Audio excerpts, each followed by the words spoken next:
Bonjour, je vous explique comment procéder pour faire les rétroactions avec Read and Write. Alors ici, on est dans la vision d'un compte élève. Si je bascule dans le compte enseignant, je vais aller chercher le travail de mon élève et je vais pouvoir faire des petites rétroactions. Donc, je vais chercher le devoir de mon élève et je vais utiliser l'extension Read and Write pour commenter de façon vocale. Donc, c'est le petit morceau de casse-tête. Je clique dessus.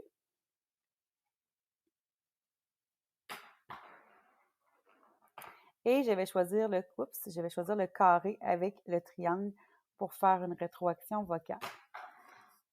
Donc, je vais simplement commencer évidemment par surligner le bout de phrase sur lequel je veux faire un commentaire et je vais commenter de façon vocale. Alors, je m'enregistre, j'ai 1 minute.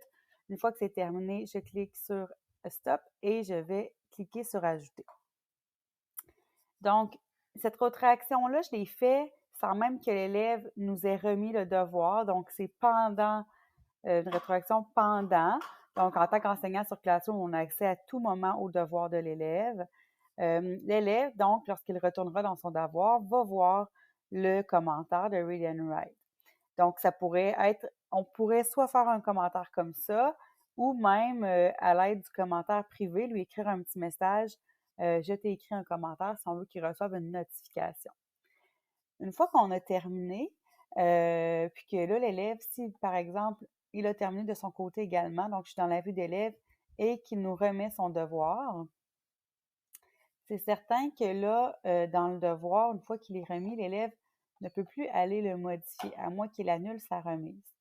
Alors, du côté de l'enseignant, je vais retourner du côté de l'enseignant.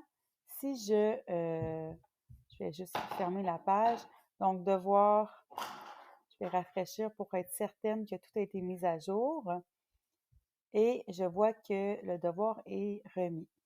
Donc, évidemment, dans le devoir, alors, je vais pouvoir aller faire un autre commentaire si jamais il y a des rétroactions que je veux donner après la tâche. Donc, mon commentaire avant, il est là.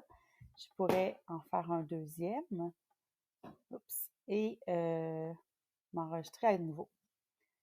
Donc, une fois que mon enregistrement est terminé, je clique encore sur Stop, sur Ajouter.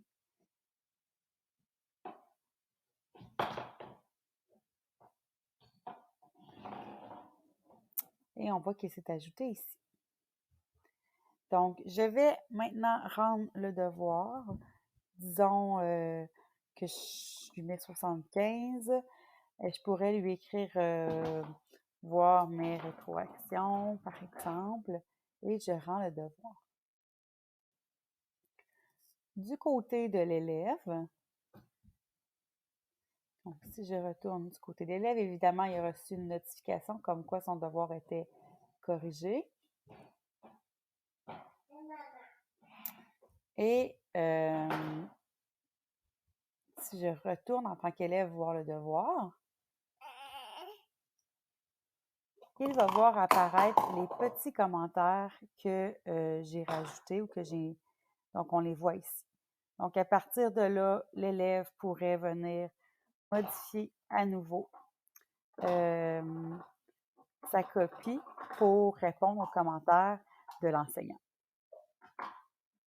Une fois que c'est fait, il pourrait à nouveau cliquer sur « Remettre ».